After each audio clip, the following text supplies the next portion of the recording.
ಓಂ ಸಮರ್ಥ ಸದ್ಗುರು ಶ್ರೀ ಸಾಯಿನಾಥಾಯ ನಮಃ. ಶ್ರೀ ಸಾಯಿ ಲೀಲಾಮೃತ ಅಧ್ಯಾಯ 13. ಶ್ರೀ ಸಾಯಿ ಸಂಪ್ರದಾಯ. ಇಹಪರ ಶ್ರೇಯಸ್ಸನ್ನು ಹೊಂದಿಸಿಕೊಡುವ ಜೀವನ ವಿಧಾನವೇ ಧರ್ಮವು. ಸೃಷ್ಟಿ ಮಾನವರ ತತ್ವವನ್ನರಿತ ಮಹಾತ್ಮರು ಎಲ್ಲ ದೇಶಗಳಿಗೂ ತಕ್ಕ ಧರ್ಮವನ್ನು ಬೋಧಿಸಿರುವರು. ಪ್ರಕೃತಿಯಲ್ಲಿ ಪ್ರತಿಯೊಂದಕ್ಕೂ ವೃದ್ಧಿ, ಕ್ಷಯ, ಪುನರುದ್ಧಾರ ಸಹಜವಾದಂತೆಯೇ ಧರ್ಮಕ್ಕೂ ಇವುಗಳು ಸಹಜ. ಕಾಲಕ್ರಮೇಣ ಧರ್ಮಾದಿ ಮೂಢಾಚಾರಗಳು ಎಡಮಾಡಿಕೊಂಡ ಕಾರಣದಿಂದ ಮತದ್ವೇಷಗಳು ಏರ್ಪಟ್ಟವು. ಆದ್ದರಿಂದಲೇ ಪ್ರತಿ ಯುಗದಂತೆಯೇ ಈ ಯುಗದಲ್ಲಿಯೂ ನಿಜವಾದ ಆಧ್ಯಾತ್ಮ ಧರ್ಮವನ್ನು ತಿಳಿಸಿಕೊಟ್ಟು ಮೂಢಾಚಾರಗಳನ್ನು ತೊಲಗಿಸಸೊಲಗೆ ಶ್ರೀ ಸಾಯಿನಾಥರು ಅವತರಿಸಿರುವರು. ಶ್ರೀಕೃಷ್ಣ, ಬುದ್ಧ, ಕ್ರೈಸ್ತ, ಮಹಮ್ಮದ್ರಂತೆಯೇ ಶ್ರೀ ಸಾಯಿನಾಥರು ನಮಗೆ ಧರ್ಮವನ್ನು ತಿಳಿಸಿರುವರು. ಒಬ್ಬ ಬಡ ಬ್ರಾಹ್ಮಣನು ಬಾಬಾರಲ್ಲಿ ಧನ ಸಹಾಯವನ್ನು ಬೇಡಿದನಾದರೂ ಒಳಗೆ ಸಾಯಿನಾಥರು ಮುಸಲ್ಮಾನರೆಂಬ ಅನುಮಾನ ಕಾಡುತ್ತಿತ್ತು. ಮೊದಲ ಕೆಲವು ಸಮಯ ಶ್ರೀ ಸಾಯಿ ಹಚ್ಚಿಕೊಳ್ಳದಂತಿದ್ದರೂ ಕಡೆಯಲ್ಲಿ ಒಂದು ಕಾಗದದ ಪೊಟ್ಟಣವನ್ನಿತ್ತು. ಇದನ್ನು ಮನೆಗೆ ತೆಗೆದುಕೊಂಡು ಹೋಗಿ ನೀನು ಮಕ್ಕಳು ಸೇವಿಸಿಕೊಳ್ಳ್ರಿ ಅಂತ ಹೇಳಿದರು. ದಾರಿಯಲ್ಲಿ ಪೊಟ್ಟಣ ಬಿಚ್ಚಿ ನೋಡಬೇಡ ಎಂದು ಎಚ್ಚರಿಸಿದರು. ಆ ಬ್ರಾಹ್ಮಣನು ತನ್ನ ಊರಿಗೆ ಹಿಂದಿರುಗೆನು. ದಾರಿ ಸವೆಯುತ್ತಿರಲು ಕುತೂಹಲ ತುಂಬಿ ತುಳುಕಲು ಕಡಗೊಂದು ಕಾಲುವೆಯ ಬಳಿ ಸೇರಿ ಆ ಕಾಗದ ಪಟ್ಟಣವನ್ನು ತೆರೆದು ನೋಡಿಬಿಟ್ಟನು. ಅದರೊಳು ಟರಿಗಿನ ಮಾಂಸವಿದ್ದಿತ್ತು. ತಕ್ಷಣವೇ ಅದನ್ನು ಹರಿಯುವ ಕಾಲುವೆಯೊಳಗೆ ಎಸರು ಬಿಟ್ಟದನು. ನೀರನ್ನು ತಾಕುತ್ತಲೇ ಆ ಮಾಂಸವು ಬಂಗಾರವಾಗಿ ಮಾರ್ಪಟ್ಟು ನೋಡುತ್ತಲೇ ಮುಳುಗಿ ಹೋಯಿತು. ಅವನು ನಿರಾಶನಾಗಿ ತನ್ನ ಉತ್ತರೀಯವನ್ನು ಆ ಕಾಲುವ ಒಳಗೆ ಹಾಕಿ ಹಿಂಡಿಕೊಂಡನು.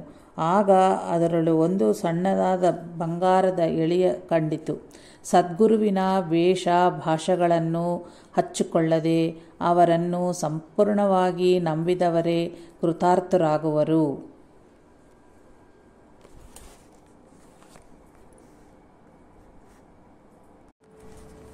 ನಿತ್ಯ ಜೀವನದಿ ಮನೋನಿಗ್ರಹವ ಸಾಧಿಸದವರಿಗೆ ಮಾತ್ರವೇ ಉಪವಾಸವು ಇಂದ್ರಿಯ ನಿಗ್ರಹ ಸಾಧಿಸಿಕೊಳ್ಳಲು ತರವಾಗುವುದು. ಮಿಕ್ಕವರಿಗೆ ಉಪವಾಸಗೈಯ್ಯದಾಗ ರುಚಿಯ ಮೇಲಿನ ಮನಸ್ಸು ಹೊರಳುವುದರಿಂದ ವ್ಯರ್ಥವೇ ಅಲ್ಲದೆ ಅನರ್ಥವೂ ಆಗುವುದು. ಆದ್ದರಿಂದಲೇ ಶ್ರೀ ಸಾಯಿ ತಮ್ಮ ಭಕ್ತರನ್ನು ಉಪವಾಸವಿರಲು ಬಿಡುತ್ತಿರಲಿಲ್ಲ. ಒಂದು ದಿನ ದಾದಾ ಕೇಲ್ಕರ್ನೊಂದಿಗೆ ಶ್ರೀ ಬಾಬಾ, ಈಗ ಹೋಳಿ ಹಬ್ಬ ಅಲ್ಲವೇ, ಮಕ್ಕಳನ್ನು ಉಪವಾಸವಿರಲು ಬಿಡವು ಎಂದರು. ಬಾಬಾರ ಮಾತುಗಳ ಯಾರಿಗೂ ಅರ್ಥವಾಗಲಿಲ್ಲ. ಸ್ವಲ್ಪ ಹೊತ್ತಿನಲ್ಲಿಯೇ ಶ್ರೀಮತಿ ಗೋಖಲೆ ಶಿರಡಿಯ ಸೇರಿ ಖೇಲ್ಕರನ ಮನೆಯಲ್ಲಿ ಸಾಮಾನು ಸರಂಜಾಮಗಳನ್ನು ನಿಲ್ಲಿಸಿ ದ್ವಾರಕಾಮಾಯಿಗೆ ಶ್ರೀ ಸಾಯಿನಾಥರ ದರ್ಶನಾರ್ಥವಾಗಿ ಬಂದಳು. ಆಗ ಶ್ರೀ ಸಾಯಿ ಶಾಂತವದನಿಂದ, ಈ ಉಪವಾಸ ತಪವಾಸ ಏಕೆ? ದಾದಾ ಕೇಲ್ಕರ್ನ ಮನೆಗೆ ಹೋಗಿ ಒಬ್ಬಟ್ಟು ಮಾಡಿ ನಾವು ತಿನ್ನಬೇಕು, ದಾದಾ ಮತ್ತು ಅವರ ಮಕ್ಕಳಿಗೂ ಬಡಿಸಬೇಕು ಎಂದರು. ಸರಿಯಾಗಿ ಅದೇ ಸಮಯದಲ್ಲಿ ದಾದಾ ಕೇಲ್ಕರ್ನ ಹೆಂಡತಿ ಫರಗ ಆಗಿದ್ದಳು. ಮನೆಯಲ್ಲಿ ಅಡಿಗೆ ಮಾಡುವವರು ಯಾರೂ ಇರಲಿಲ್ಲ. ಆದ್ದರಿಂದ ಶ್ರೀಮತಿ ಗೋಖಲೆಯೇ ಆ ಮನೆಯಲ್ಲಿ ಅಡಿಗೆ ಮಾಡಿ ಆ ಕುಟುಂಬದವರಿಗೆ ಬಡಿಸಿ ತಾನು ಭೋಜನಗೈಯಬೇಕಾಗಿ ಬಂತು. ನಿಜವಾಗಿಯೂ ಶ್ರೀಮತಿ ಗೋಖಲೆ ಮೊದಲು ಶಿರಡಿಗೆ ಹೋಗಿ ಶ್ರೀ ಸಾಯಿ ಸನ್ನಿಧಿಯಲ್ಲಿ 3 ದಿನಗಳು ಉಪವಾಸ ಇರಬೇಕೆಂದು ಭಾವಿಸಿದ್ದಳಂತೆ.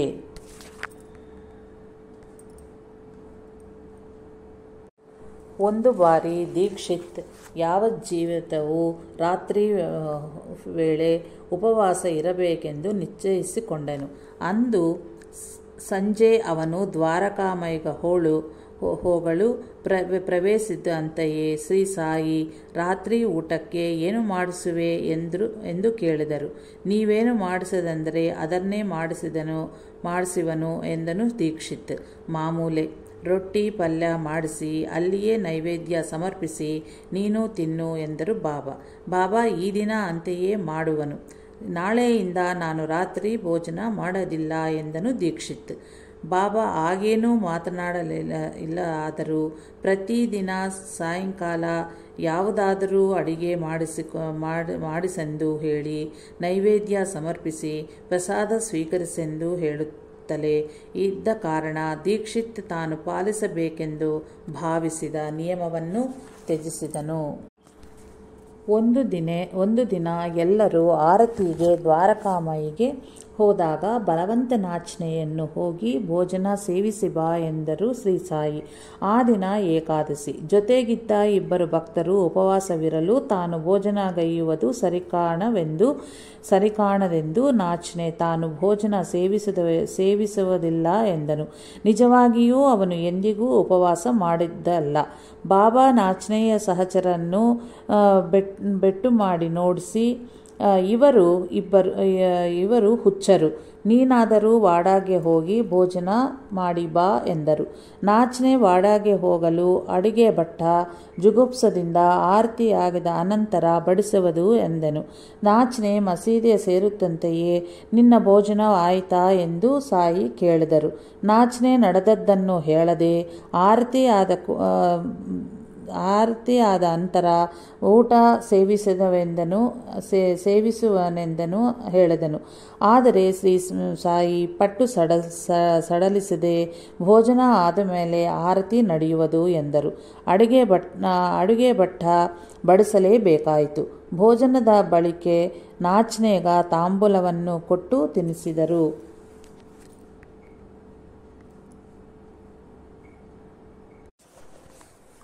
ಶ್ಯಾಮ ಆಗಾಗ ದ್ವಾರಕೆಯಲ್ಲಿ 50 ಕೋಟಿ ಯಾದವರಿದ್ದರೆಂದು ರಾಮನಿಗೆ ಯುದ್ಧದಲ್ಲಿ ಸಹಾಯವಾಗಿ ಕೋಟಿ ವಾನರರು ಒಂದೆಡೆ ಸಮಾವೇಶಗೊಂಡರೆಂದು ಬರೆದಿರುವರು. ಅದು ನಿಜವೇ ಎಂದು ಕೇಳಲು ಶ್ರೀ ಸಾಯಿ, ನಿಜವೇ. ರಾಮ ಕೃಷ್ಣ ಅವತರಿಸಿ ಬಂದದ್ದು ನಿಜವೇ ಹೌದು. ಅವರೆಲ್ಲರೂ ಗೆದ್ದಲು ಹುಳಗಳು ಕಟ್ಟಿದ ಹುತ್ತದಂತೆ ಒಬ್ಬರ ಮೇಲೆ ಒಬ್ಬರು ಸೇರಿದರು ಎಂದರು. ಶ್ಯಾಮ ನೋಡಿರುವಂತೆ ಹೇಳುತ್ತಿರುವೆ ಎನ್ನಲು ಶ್ರೀ ಸಾಯಿ, ಹೌದು ನೋಡಿರುವೆನು. ನನಗೂ ನಿನಗೂ ಎಷ್ಟು ಜನ್ಮಗಳು ಗತಿಸಿ ಹೋದವೋ ನನಗೆಲ್ಲವೂ ನೆನಪಿದೆ, ನಿನಗಿಲ್ಲವು. ಈಗ ಹೇಗಿರುವನೋ ಆಗಲೂ ಹಾಗನೇ ಇದ್ದನು ಎಂದರು.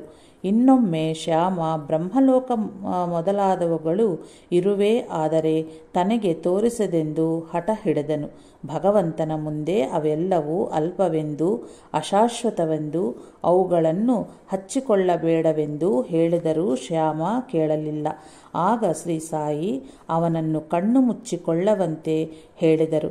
ಆಗ ಅವನಿಗೆ ಆಯಾ ಲೋಕಗಳು ಕಾಣುತ್ತಿರಲು ಬಾಬಾ ಸತ್ಯಲೋಕದಲ್ಲಿ ಬ್ರಹ್ಮವನ್ನು, ವೈಕುಂಠದಲ್ಲಿ ವಿಷ್ಣುವನ್ನು, ಕೈಲಾಸದಲ್ಲಿ ಈ ಶಿವನನ್ನು ತೋರಿಸಿ, ನಾವು ಕೋರಬೇಕಾದದ್ದು ಇವುಗಳಿಗೆಲ್ಲ ಅತೀತವಾದದ್ದು ಎಂದರು.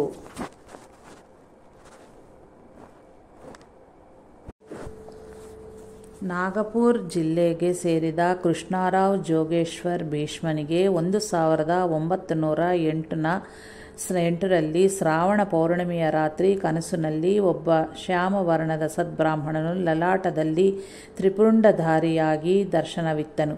ಭೀಷ್ಮ ತಾವು ಯಾರೆಂದು ಕೇಳಲು ಒಂದು ಕಾಗದದ ಮೇಲೆ ಸಚ್ಚಿದಾನಂದ ಎಂಬ ಮಂತ್ರವನ್ನು ಆ ಬ್ರಾಹ್ಮಣನು ತೋರಿಸಿದನು.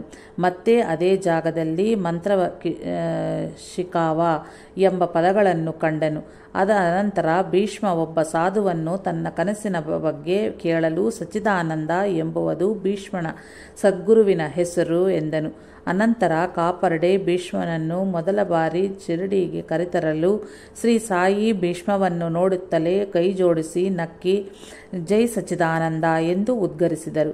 ಆಶ್ಚರ್ಯಭರಿತನಾಗಿ ಭೀಷ್ಮ ತನಗೆ ಸ್ವಪ್ನ ದರ್ಶನವಿತ್ತ ಗುರುವು ಬಾಬಾ ಅರವರೇ ಎಂದು ಭಾವಿಸಿದನೇ ಹೊರತು ಕನಸಿನ ಬ್ರಾಹ್ಮಣ ವೈಷ್ಣವನಾಗಿದ್ದು ಸಾಯಿನಾಥರು ಮುಸಲ್ಮಾನರಲ್ಲವೇ ಎಂದು ಅನುಮಾನಿಸಿದನು. ಒಂದು ದಿನ ಶ್ರೀ ಸಾಯಿ ನಾವೇ ಸರ್ವತ್ರ ಎಂದು ನಾವೇ ಸರ್ವತ್ರ ಸಂಚರಿಸುತ್ತಿರುವೆ. ಗಡ್ಯ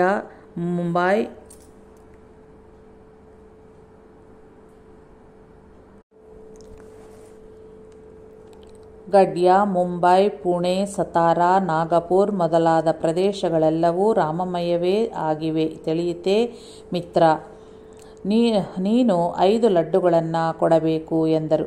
ಮರುದಿನ ಬೆಳಗಾಗುತ್ತಲೇ ಭೀಷ್ಮನ ಹೃದಯದಿ ಕವಿತಾ ಸ್ಫೂರ್ತಿ ಹೊರಚಿಮ್ಮಿ ತಕ್ಷಣವೇ 2 ಪದ್ಯಗಳನ್ನು ರಚಿಸಿದನು. ತದನಂತರ ಒಂದು ಸಾಲು ಬರೆಯ ಆಗಲೇ ಇಲ್ಲ. ಅವುಗಳನ್ನು ಸಮರ್ಪಿಸಿದಂತೆಯೇ ಶ್ರೀ ಸಾಯಿ ಅವನನ್ನು ಸಂಗೀತ ಸಂಯೋಜನೆ ಮಾಡಿ ಹಾಡಿ ಕೇಳಿಸೆಂದರು. ಭೀಷ್ಮ ಹಾಡಿದ ಅನಂತರ ಅವನ ತಲೆಯ ಮೇಲೆ ಕೈಯರಿಸಿ ಆಶೀರ್ವದಿಸಿದರು. ಮತ್ತೆ ಭೀಷ್ಮನಿಗೆ ಕವಿತಾಸ್ಫೂರ್ತಿ ಉಕ್ಕೆದ್ದು ಮತ್ತೆ 3 ಪದ್ಯಗಳನ್ನು ಬರೆದು ಬಾಬಾರಿಗೆ ಹಾಡಿ ಕೇಳಿಸಿದನು. ಅವುಗಳೇ ಮೊದಲ ಶಿರಡಿಯ ಆರತಿಗಳು. ಶ್ರೀ ಸಾಯಿ ಹೀಗೆ ಕೋರಿ ತಮ್ಮ ತಪಶ್ಶಕ್ತಿಯನ್ನು ಧಾರೆಯೆರೆದು ಬರೆಸಿಕೊಂಡು ಅದನ್ನು ದಕ್ಷಿಣೆಯಾಗಿ ಪಡೆದವುಗಳಾಗಿವೆ. ಅನಂತರ ದಾಸಗಣು ಮಾಧವ್ ರಾವ್ ಅಡ್ಕರ್ ಮತ್ತೆ ಕೆಲವು ಹಾಡುಗಳನ್ನು ಸೇರಿಸಿ ಇಂದಿನ ಶಿರಡಿಯ ಆರತಿಗಳಾಗಿ ರಚಿಸಿಕೊಟ್ಟಿರುವರು. ಆದ್ದರಿಂದ ಭಾವಯುಕ್ತವಾಗಿ ಅವುಗಳನ್ನು ಹಾಡಿ ಶ್ರೀ ಸಾಯಿನಾಥರ ಚರಣಕಮಲಗಳಲ್ಲಿ ಅರ್ಪಿಸುವುದು ಅತ್ಯಂತ ಶ್ರೇಯಸ್ಕರ.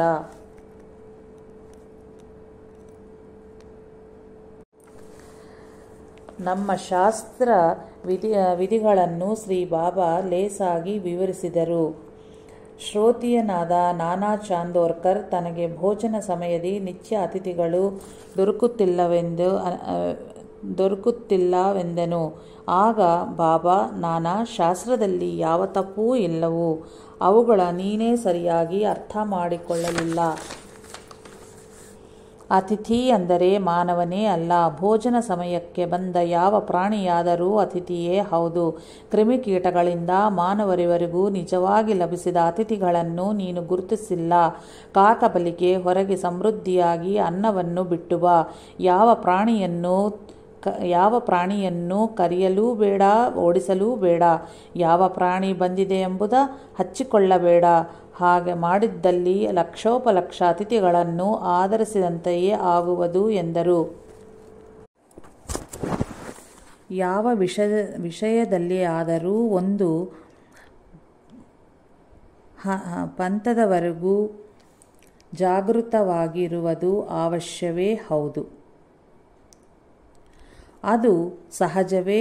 ಆದರೂ ಎಲ್ಲದಕ್ಕೂ ಭಗವಂತನೇ ಕರ್ತನೆಂದು ಸದ್ಗುರುವಿನ ಅನುಗ್ರಹಕ್ಕೆ ಮಿಗಿಲಾದದು ಯಾವುದೂ ಇಲ್ಲವೆಂಬ ಸತ್ಯವನ್ನು ಅದು ಮರೆಸುವಂತಾಗಬಾರದು. ಅದು ಹೇಡ್ವಿತ್ತ ಮೂಢನಂಬಿಕೆಯಾಗಿ ಬದಲಾಗಬಾರದು. ಒಮ್ಮೆ ಶಿರಡಿಯಲ್ಲಿ ಕಲರ ವ್ಯಾಪಿಸಿತ್ತು. ಅಕ್ಕಪಕ್ಕದ ಗ್ರಾಮಗಳೊಂದಿಗೆ ಯಾವ ವ್ಯವಹಾರಗಳನ್ನು ಇರಿಸಿಕೊಳ್ಳದೆ ಆ ಗ್ರಾಮಸ್ಥರು ಎಚ್ಚರ ವಹಿಸಿದರು. ಒಳ್ಳೆಯ ವಿಚಾರವೇ ಹೌದು. ಆದರೆ ಊರುಗಳಿಗೆ ಸೌದೆ ಬಂಡಿಗಳು ಪ್ರವೇಶಿಸುವುದು ಅಶುಭವೆಂದು ನಂಬಿ ಅದನ್ನು ನಿಷೇಧಿಸಿ ನಿಷೇಧವ ಉಲ್ಲಂಘಿಸಿದವರಿಗೆ ದಂಡನೆ ವಿಧಿಸಿದರು.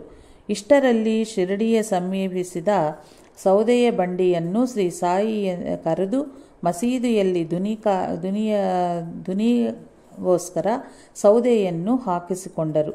ಊರಿನವರು ಯಾರೂ ಬಾಬಾರಿಗೆ ಅಡ್ಡ ಹೇಳಲಿಲ್ಲ.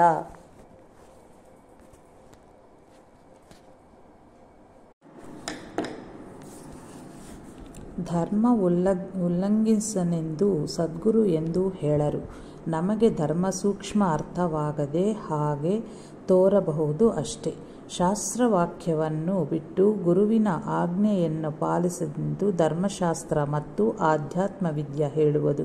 ಏಕೆಂದರೆ ಎಲ್ಲ ಧರ್ಮವೂ ಸದ್ಗುರುವಿನ ಕೃಪೆಯನ್ನು ಪ್ರಸಾದಿಸುವವೇ ಆಗಿವೆ.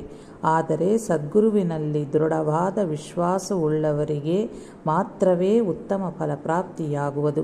ಸದ್ಗುರುವನ್ನು ತಾವು ಸಂಪೂರ್ಣವಾಗಿ ವಿಶ್ವಸಿಸಿರುವೆವೆಂದು ಭ್ರಮಗೊಂಡು ಅವರು ತಮ್ಮನ್ನು ಕರುಣಿಸಲಿಲ್ಲವೆಂದು ಭಕ್ತರು ದೂರುವರು. ಆದ್ದರಿಂದಲೇ ಆಗಾಗ ಸದ್ಗುರು ಅಂತಹವರ ವಿಶ್ವಾಸ ಎಂಥವುದು ಎಂದು ಅವರಿಗೆ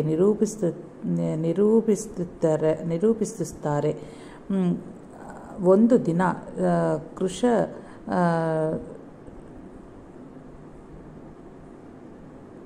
ಕೃಶಕಾಯವಾದ ಮುದಿ ಮೇಕೆಯ ಒಂದು ಮಸೀದು ಒಳಗೆ ಬಂದಿತ್ತು.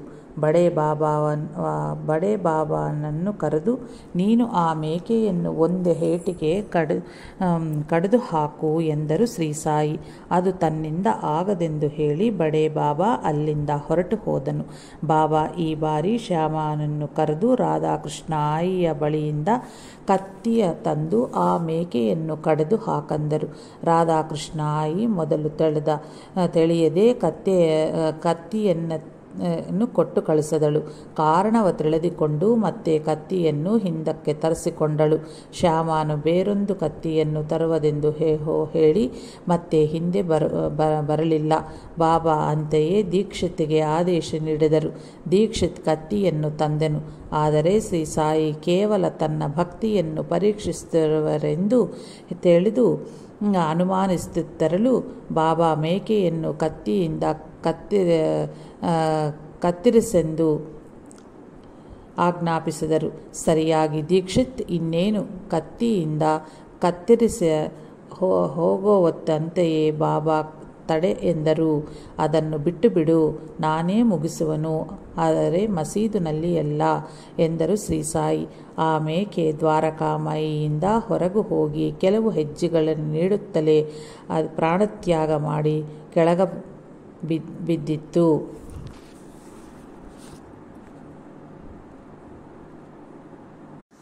ಆ ಮೇಕೆ ದ್ವಾರಕಾಮಾಯಿಯಿಂದ ಹೊರಗೆ ಹೋಗಿ ಕೆಲವು ಹೆಜ್ಜೆಗಳನ್ನಿಡುತ್ತಂತೆಯೇ ಪ್ರಾಣತ್ಯಾಗ ಮಾಡಿ ಕೆಳಗೆ ಬಿದ್ದಿತು. ದಾದಾ ಕೇಲ್ಕರ್ ಆಚಾರ್ಯವರನ್ನು ಒಮ್ಮೆ ಅವನಿಗೆ ಬಾಬಾ ಹಣವನ್ನಿಕೊಟ್ಟು ಮಾಂಸವನ್ನು ಅಂದರು. ಆ ಸದ್ಬ್ರಾಹ್ಮಣಾದ ಕೇಲ್ಕರ್ ನಿಸ್ಸಂಕೋಚವಾಗಿ ಹೊರಟನು. ಆಗ ಬಾಬಾ ಅವನನ್ನು ತಡೆದು ಬೇರೆ ಯಾರನ್ನಾದರೂ ಕಳುಹಿಸಿ ಅಂದರು. ಅನಂತರ ಮಾಂಸದ ಅವಶ್ಯವೇ ಇಲ್ಲ ಎಂದರು. ಇನ್ನೊಮ್ಮೆ ಬಾಬಾ ಅಡಿಗೆ ಮಾಡುತ್ತಿರಲು ದಾದಾ ಕೇಲ್ಕರ್ನನ್ನು ಕರೆದು ಮಾಂಸದ ಪಲಾವ್ ಹೇಗಿದೆಯೋ ನೋಡು ಎಂದರು. ಕೇಲ್ಕರ್ ನೋಡದೆಯೇ ಚೆನ್ನಾಗಿದೆ ಎಂದನು. ನೋಡದಾಗಿಯೇ ಚೆನ್ನಾಗಿದೆ ಅಂತ ಎನ್ನುತ್ತಿರುವೆಯೇನು, ಮುಚ್ಚಳ ತೆಗೆದು ನೋಡು ಎಂದು ಹೇಳುತ್ತಲೇ ಶ್ರೀ ಸಾಯಿ ಕೇಲ್ಕರ್ನ ಕೈಯನ್ನು ಹಂಡೆ ಒಳಗಡೆ ತಳ್ಳಿ ಸೌಟಿನಿಂದ ಸ್ವಲ್ಪ ತಟ್ಟಿಗೆ ಹಾಕು, ಆಚಾರದ ಬಗ್ಗೆ ಭಯಬೀಳಬೇಡ ಎಂದು ಅವನನ್ನು ಪ್ರೇಮದಿಂದ ಚಿವುಟಿದರು. ಇಂತಹ ವಿಷಯಗಳಲ್ಲಿ ಶ್ರೀ ಸಾಯಿ ಸಮರ್ಥರು ಮುಸಲ್ಮಾನ್ ಭಕ್ತರನ್ನೂ ಬಿಡಲಿಲ್ಲ. ಒಬ್ಬ ಮುಸಲ್ಮಾನ್ ತನಗೆ ಸಂತಾನವಾದದಲ್ಲಿ ಶಿರಡಿಯಲ್ಲಿ ಮಿಠಾಯಿ ಹಂಚುವೆನೆಂದು ಹರಕೆ ಹೊತ್ತನು. ಅವನ ಕೋರಿಕೆ ಫಲಿಸಿತು. ಅವನು ಶಿರಡಿಯ ಸೇರಿ ಮಿಠಾಯಿಯ ಹಂಚಲು ಬಾಬಾರ ಅನುಮತಿ ಬೇಡಿದನು. ಬಾಬಾ ನಕ್ಕು ಮಾರುತಿಯ ಗುಡಿಯಲ್ಲಿ ಹಂಚೆಂದರು. ಅವನು ನಿರ್ಭರರಾಗಿ, ನಾನು ಮುಸಲ್ಮಾನನಲ್ಲವೇ, ಅದು ಹೇಗೆ ಸಾಧ್ಯ ಎಂದನು. ಬಾಬಾ ನಗುತ್ತಲೇ, ಇತ್ತೀಚೆಗೆ ಅಲ್ಲಾಹನಿಗೂ ಮಾರುತಿಗೂ ನಡೆದ ಯುದ್ಧದಲ್ಲಿ ಮಾರುತಿ ಅಲ್ಲಾಹನು ಸೋಲಿಸಿದನು ಎಂದು ತಕ್ಷಣವೇ ಉಗ್ರರಾಗಿ, ನೀನೆಂತಹ ಮುಸಲ್ಮಾನು, ಮಾರುತಿ ಆಲಯದಲ್ಲಿ ಮಿಠಾಯಿ ಹಂಚು ಹೋಗು ಎಂದು ಗರ್ಜಿಸಿದರು. ಸರ್ವಗತನಾದ ಭಗವಂತನ ಮೇಲೆ ಭಕ್ತಿಗೆ ಮತಭೇದಗಳು ಅಡ್ಡ ಬರದೆಂದು ಬಾಬಾರ ಭಾವ. ಅವನು ಬಾಬಾರ ಆಜ್ಞೆಯನ್ನು ಪಾಲಿಸಿದನು. ನೈಜಾಂ ಪ್ರಾಂತಕ್ಕೆ ಸೇರಿದ ಒಬ್ಬ ಮುಸಲ್ಮಾನ ಪ್ರಮುಖನು ಶಿರಡಿಗೆ ಬಂದು ಮಸೀದಿಯಲ್ಲಿನ ಅಗ್ನಿಹೋತ್ರ, ಗಂಟೆ ಮೊದಲಾದವುಗಳು ಇರುವುದರ ಬಗ್ಗೆ ಬಾಬಾರೊಂದಿಗೆ, ಇದು ಮುಸಲ್ಮಾನರಾದ ನಿಮಗೆ ಸಲ್ಲದು, ಅಲ್ಲಾಹ್ ನಿಮ್ಮನ್ನು ಸಹಿಸನು ಎಂದನು. ಶ್ರೀ ಸಾಯಿ ಉಗ್ರರಾಗಿ, ನೀನು ನಿಜವಾಗಿಯೂ ಮುಸಲ್ಮಾನನೇ, ನಿನಗೆ ನಮಾಜ್, ಶರೀಹತ್, ಕುರಾನ್ ತಿಳಿದಿದೆಯಾ ತಿಳಿದಿದೆಯಾ? ಮುಸಲ್ಮಾನರು ಮಾತ್ರವೇ ದೇವರಿಂದ ಸೃಷ್ಟಿಸಲ್ಪಟ್ಟಿರುವರೆ? ಬೇರೆಯವರನ್ನು ಯಾರಿಗಾದರೂ ಜೀತಕ್ಕೆ ಒಪ್ಪಿಸಿರುವೆ? ಅವರು ಹುಟ್ಟು, ಸಾವು, ಹಸಿವು, ಬಾಯಾರಿಕೆಗಳಲ್ಲಿ ಏನಾದರೂ ಭೇದವಿರುವುದೇ? ನಿಜವಾದ ಇಸ್ಲಾಂ ನನಗೆ ತಿಳಿದಿದೆ. ಭಗವಂತನ ಶಕ್ತಿಯನ್ನು ನಿರೂಪಿಸಬಲ್ಲವನೇ ಮುಸಲ್ಮಾನನು ಎಂದರು. ಆ ಖಾಜಿ ಸಾಯಂಕಾಲದವರೆಗೂ ಮೌನವಾಗಿ ಮಸೀದಿಯ ಮುಂದೆ ನಡೆದಾಡಿ ಬಾಬಾರ ಮುಂದೆ ಮಂಡಿಯೂರಿ ತನ್ನನ್ನು ಅನುಗ್ರಹಿಸೆಂದು ಬೇಡಿದನು. ಅವನನ್ನು 3-4 ದಿನಗಳು ತಮ್ಮ ಬಳಿಯ ಇರಿಸಿಕೊಂಡು ಆಶೀರ್ವದಿಸಿ ಕಳುಹಿಸಿಕೊಟ್ಟರು ಬಾಬಾ. ಧರ್ಮಾಚರಣೆ, ಭಗವಂತನಲ್ಲಿ ಶರಣಾಗತಿ ಮಾತ್ರವೇ ಇಸ್ಲಾಂ ಧರ್ಮವೆಂದು ಕುರಾನ್ ಹೇಳುತ್ತದೆ.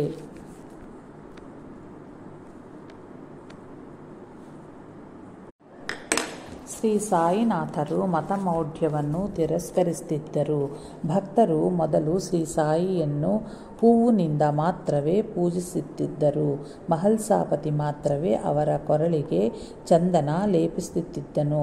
ಒಂದು ದಿನ ರಾತ್ರಿ ಅವನಿಗೆ ಸ್ವಪ್ನದಲ್ಲಿ ಶ್ರೀ ಸಾಯಿ ಹಣೆಗೆ ಚಂದನ ಧರಿಸಿ ದರ್ಶನವಿತ್ತರು.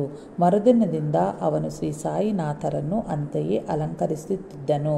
ಮಹಲ್ಸಾಪತಿಯನ್ನು ತಡೆಯರೆಂದು ಮುಸಲ್ಮಾನರು ಕೇಳಿಕೊಂಡರು.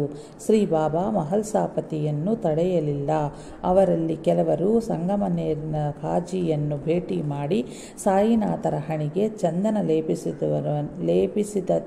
ಲೇಪಿಸಿದವರನ್ನು ದಂಡಿಸಬೇಕೆಂದು ನಿಶ್ಚಯಿಸಿದರು. ಮೊಹುದ್ದೀನ್ ತಾಂಬೋಲಿ ಈ ವಿಷಯವನ್ನು ಮಹಲ್ಸಾಪತಿಗೆ ಹೇಳಿದನು. ಮರುದಿನ ಮಸೀದಿಯ ಮುಂದೆಯೇ ನಿಂತು ಶ್ರೀ ಸಾಯಿನನ್ನು ಪೂಜಿಸಲಾರಂಭಿಸಿದನು ಮಹಲ್ಸಾಪತಿ. ಶ್ರೀ ಸಾಯಿ ಅವನನ್ನು ಒಳಗೆ ಬಂದು, ನನ್ನ ಹಣೆಗೆ ಗಂಧವನ್ನು ಇಡು, ಯಾರು ಅಡ್ಡ ಬರುವರೋ ನೋಡುವರು ಎಂದು ಗರ್ಜಿಸಿದರು. ಆ ಮುಸಲ್ಮಾನರು ಭಯಕಂಪಿತರಾಗಿ ಹೊರಟು ಹೋದರು. ಹಿಂದೂಗಳು ನಿರ್ಭಯವಾಗಿ ತಮ್ಮ ಮತಾನುಸಾರ ಶ್ರೀ ಸಾಯಿನಾಥರನ್ನು ಆರಾಧಿಸತೊಡಗಿದರು.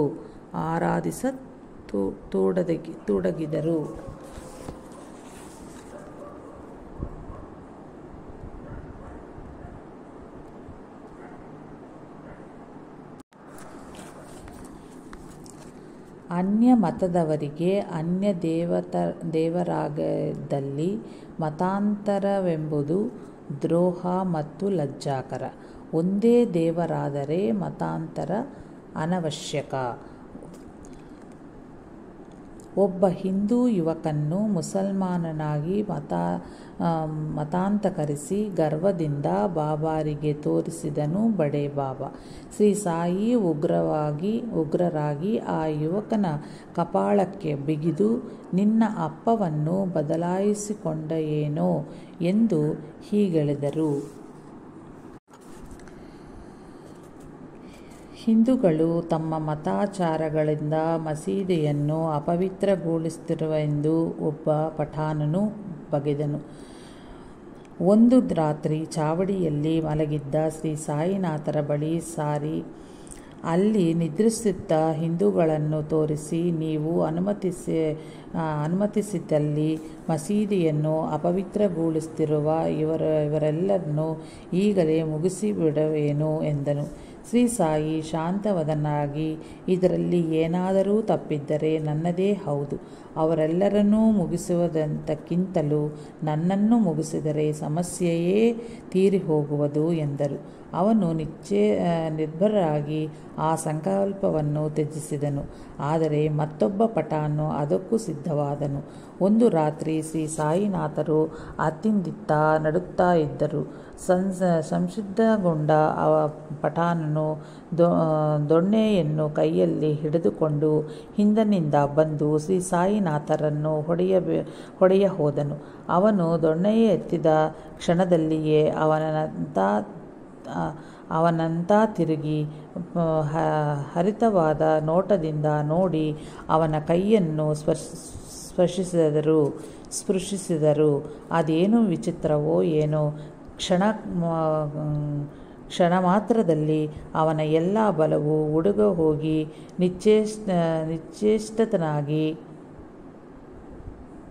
ಧರಿಗುರುಳಿದನು. ಅಂದಿನಿಂದ ಅವನು ಆ ಸಂಕಲ್ಪವನ್ನು ತ್ಯಜಿಸಿದನು.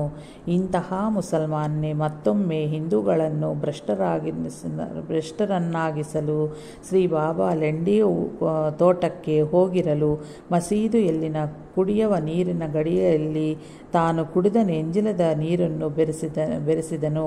ಇಷ್ಟರಲ್ಲಿಯೇ ಬಾಬಾ ಹಿಂದಿರುಗಿ ಬಂದು ಆ ನೀರನ್ನು ಹೊರಗೆ ಚೆಲ್ಲಿ ಗಡಿಗೆಯನ್ನು ಒಡೆದು ಹಾಕಿ ದೊಡ್ಡ ದನಿಯಲ್ಲಿ ಬಯ್ಯಸಾಗಿದರು.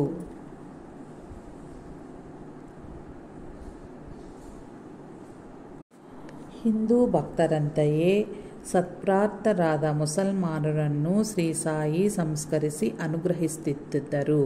ಬಹುಬಾರಿ ಮಕ್ಕಾ ಯಾತ್ರೆಗೈದ ಒಬ್ಬ ಮುಸಲ್ಮಾನ್ ಹಾಜಿ ಸಿದ್ದಿಕ್ ಫಾಲ್ಕೆ ಶಿರಡಿಗೆ ಬಂದನು. ಅವನನ್ನು ನೋಡುತ್ತಲೇ ಶ್ರೀ ಸಾಯಿ ಉಗ್ರರಾಗಿ 2 ತಿಂಗಳವರೆಗೂ ಅವನನ್ನು ಮಸೀದಿಯ ಪ್ರವೇಶಿಸಗೂಡಲಿಲ್ಲ.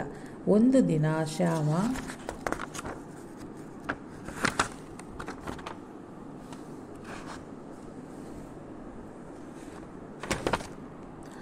ಸಿದ್ದಿಕ್ನ ಪರವಾಗಿ ಶ್ರೀ ಸಾಯಿನಾಥರಲ್ಲಿ ಪ್ರಾರ್ಥನೆ ಮಾಡಲು ಆ ಹಾಜಿ ಬಾರ್ವೆವಿ ಬಾವಿಯ ಬಳಿಯ ಸಣ್ಣದಾದ ಕಾಲುದಾರಿಯಲ್ಲಿ ಬರುವನೇ ಕೇಳು ಎಂದು ಕೇಳಿದರು ಬಾಬಾ.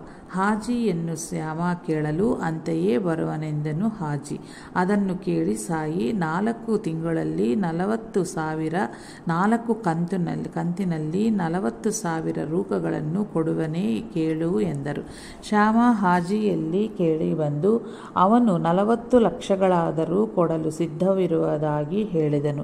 ಈ ಬಾರಿ ಬಾಬಾ ನಾವು 1 ಮೇಕೆಯನ್ನು ಕಡಿಯುವು. ಅವನಿಗೆ ತಲೆ, ಹಿಂಭಾಗ, ವೃಷಣಗಳು ಯಾವುದು ಬೇಕೋ ತಿಳಿದುಕೋ ಎಂದರು. ಬಾಬಾರ ಮಣ್ಣಿನ ಪಾತ್ರೆಯಲ್ಲಿನ ಚಿಕ್ಕ ರೊಟ್ಟಿಯ ಚೂರು ಸಾಕು ಎಂದು ಹಾಜಿ ಶ್ಯಾಮನ ಬಳಿ ಹೇಳಿ ಕಳುಹಿಸಿದನು. ಅದನ್ನು ಆಲಿಸಿದ ಶ್ರೀ ಸಾಯಿ ಕೋಪೋದ್ರಿಕ್ತರಾಗಿ ಮಸೀದಿಯ ಒಳಗೆ ಇದ್ದ ಎಲ್ಲ ಪಾತ್ರೆಗಳನ್ನು ಹೊರಗೆ ಎಸೆದರು. ಕಫ್ನಿಯ ಕೈಗಳನ್ನು ಮೇಲಕ್ಕೆ ಹಿಂದಕ್ಕೆ ಮಡಚಿಕೊಂಡ ಕೋಪದಿಂದ ಹಾಜಿಯ ಬಳಿ ಬಂದು, ಇಲ್ಲಿರುವುದು ಯಾರೆಂದು ತಿಳಿದಿರುವೆ? ಮಕ್ಕಾ ಯಾತ್ರೆ ಮಾಡಿರುವ ಎಂದು ಗರ್ವವೇ? ಕುರಾನ್ ಹಾಗೆ ಹೇಳಿರುವುದೇ? ನೀನು ಇಷ್ಟು ಮಾಡಿದರೂ ನನ್ನನ್ನು ತಿಳಿಯಲಾರೆ ಎಂದು ಗರ್ಜಿಸಿದರು. ಹಾಜಿ ಸಿದ್ದಿಕ್ ಭಯದಿಂದ ನಡುಗಿಡಿ ಹೋದನು.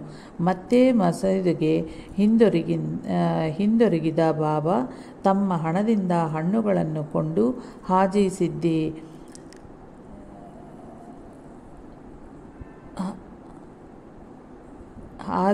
ಸಿದ್ದಿನ ಕರಗಳಿಸಿ 50 ರೂಪಾಯಿಗಳನ್ನು ಕೊಟ್ಟರು.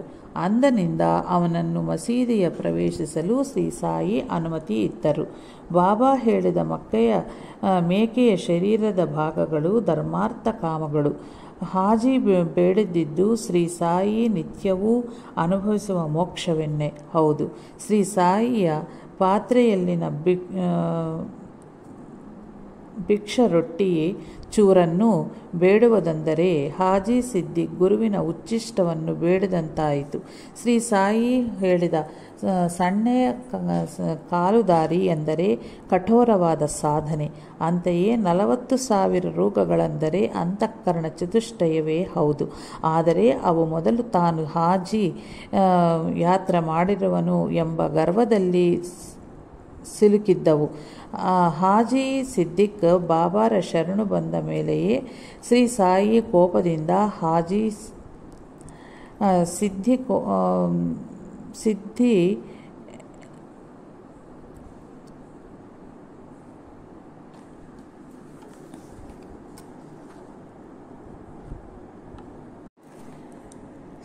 ಸಿದ್ದಿಕ್ ಬಾಬಾರ ಶರಣು ಬಂದ ಮೇಲೆಯೇ ಶ್ರೀ ಸಾಯಿ ಕೋಪದಿಂದ ಹಾಜಿ ಸಿದ್ದಿಕ್ ಗರ್ವವನ್ನು ನಾಶನಗೊಳಿಸುವುದು ಸರಿಯಾದ ಗುರುವಿನ ಪದ್ಧತಿಯಾಗಿರುವುದು. ಪದ್ಧತಿಯಾಗಿರುವುದು. ಅದು ನೆರವೇರುತ್ತಂತೆಯೇ ಶ್ರೀ ಸಾಯಿ ತಮ್ಮ ಸಂತೋಷದ ಸಂಕೇತವಾಗಿ ಹಣ್ಣುಗಳನ್ನು ಮತ್ತು ಕಾಣಿಕೆಗಳನ್ನು ಪ್ರಸಾದಿಸಿದರು. ಹೀಗೆಯೇ ಶ್ರೀ ಸಾಯಿ ಹಿಂದೂಗಳನ್ನು ಸಂಸ್ಕರಿಸಿದರು.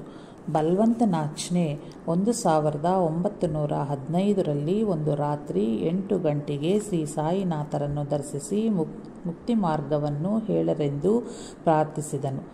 ದೇವಪುರ್ಗೆ ಹೋಗಿ ಅಲ್ಲಿ ಅನಾದಿ ಕಾಲದಿಂದಲೂ ನಿಮ್ಮ ಪೂರ್ವಿಕರು ಅರ್ಚಿಸುತ್ತಿರುವ ಶಿಲೆಗಳನ್ನು ಆಶ್ರಯಿಸು ಎಂದರು. ಶ್ರೀ ಸಾಯಿ ಅವನಿಗೇನೂ ಅರ್ಥವಾಗಲಿಲ್ಲ. ಮನೆಗೆ ಹಿಂದಿರುಗಿದ ಅನಂತರ ಬಲ್ವಂತ್ ನಾಚ್ನೆಯ ತಂದೆ ನಿಜವಾಗಿಯೇ ಅವರ ಪೂರ್ವಿಕರು ದೇವಪುರದಲ್ಲಿ ಕೆಲವು ವಿಗ್ರಹಗಳನ್ನು ಪೂಜಿಸುತ್ತಿದ್ದರೆಂದು ಹೇಳಿದರು. 5 ತಲೆಮಾರಿನ ಹಿಂದೆ ನಾಚ್ನೆಯ ಪೂರ್ವಿಕರಾದ ಬಾಬಾ ಪ್ರಯಾಗ್ ತಮ್ಮ 70ನೆಯ ವಯಸ್ಸಿನಲ್ಲಿ ಸಂತಾನಕ್ಕಾಗಿ ಏಕನಾಥನ ಶಿಷ್ಯನಾದ ಬಾಬಾ ಭಾಗವತ್ ಎಂಬ ಮಹಾತ್ಮನನ್ನು ತ್ರಯಂಬಕೇಶ್ವರದಲ್ಲಿ ದರ್ಶಿಸಿದನು. ಆ ಮಹಾತ್ಮರ ಆಶೀರ್ವಾದದಿಂದ ಹುಟ್ಟಿದ ಹಸುಕೂಸನ್ನು ದೇವಪುರಿಗೆ ಹೊತ್ತೊಯ್ದು ಜ್ಞಾನೇಶ್ವರಿ ಹಸ್ತಪತ್ರಿಕೆಯನ್ನು ಕೈಯಲ್ಲಿ ಇರಿಸಿದರು. ಭಾಗವತ್ ವಂಶ ಬೆಳೆದರೆ ಭಾಗವತ್ ವಂಶಸ್ಥರಿಂದ ಉಪದೇಶ ಪಡೆಯುವುದೆಂದು ಆ ಪೂರ್ವಿಕರು ಹರಕೆ ಹೊತ್ತನು. ಇದೆಲ್ಲವೂ ಶ್ರೀ ಸಾಯಿ ಸಮರ್ಥರಿಗೆ ತಿಳಿದಿರುವುದೇ ಆಶ್ಚರ್ಯ. ಆದರೂ ಬಹಳ ವರ್ಷಗಳ ಅನಂತರ ನಾಚ್ನೆ 1927ರಲ್ಲಿ ನಾನೂ ಮಹಾರಾಜ್ ಎಂಬ 15 ವರ್ಷಗಳ ವಯಸ್ಸಿನ ಮಹಾತ್ಮರನ್ನು ದರ್ಶಿಸಿದನು. ಅವರಾದರೂ ದೇವಪುರಿಗೆ ಭೇಟಿಯಿತ್ತಿರುವೆಯೇ ಎಂದು ಕೇಳಿದರು. ನಾಚ್ನೆ ಆಶ್ಚರ್ಯಚಕಿತನಾಗಿ, ಆ ಗುರುವಂಶದಲ್ಲಿ ನನಗಿಂತಲೂ ದೊಡ್ಡಯಾರೂ ಇಲ್ಲದೆಂದು ಹೋಗಲಿಲ್ಲವೋ ಎಂದನು. ಆದರೇನು, ನನ್ನ ಗುರುವಾದ ಶ್ರೀ ದೋಯಪುರ್ ನನಗಿಂತ ವಯಸ್ಸಿನಲ್ಲಿ ಸಣ್ಣವರು. ನಿನ್ನ ಗುರುವಿನ ಹೆಸರು ಭಾಗವತ್ ಎಂದು ಆ ಮಹಾತ್ಮರು ನುಡಿದರು. ನಾಚ್ನೆ ಕೆಲ ದಿನಗಳಲ್ಲಿಯೇ ದೇವಪುರಿಗೆ ಹೋಗಿ ಉಪದೇಶ ಪಡೆದೆನು. 1 ವರ್ಷದ ಅನಂತರ ನಾನೂ ಮಹಾರಾಜ್ ಮುಂಬಯಿಗೆ ಬರುತ್ತಿರುವರೆಂಬ ವಿಚಾರ ತಿಳಿದು ರೈಲ್ವೆ ನಿಲ್ದಾಣಕ್ಕೆ ಹೋದನು. ನಾನೂ ಮಹಾರಾಜ್ ನಾಚ್ನೆಗ ತಮ್ಮ ಗುರುವಾದ 8 ವರ್ಷಗಳ ವಯಸ್ಸಿನ ಶ್ರೀಪಾದ ದೋಯಪುರ್ಯವರ ದರ್ಶನ ಮಾಡಿಸಿದರು. ಅನಂತರ ಶ್ರೀಪಾದರು ಕೆಲ ಕಾಲ ಗುಂಟೂರಿನಲ್ಲಿ ಮೆಟ್ರಿಕ್ ವಿದ್ಯಾಭ್ಯಾಸ ಗೈದರಂತೆ. ಶ್ರೀ ಸಾಯಿನಾಥಾರ್ಪಣಮಸ್ತು. ಶುಭಂ ಭವತ್ತು. ಜೈ ಸಾಯಿ ಮಾಸ್ಟರ್.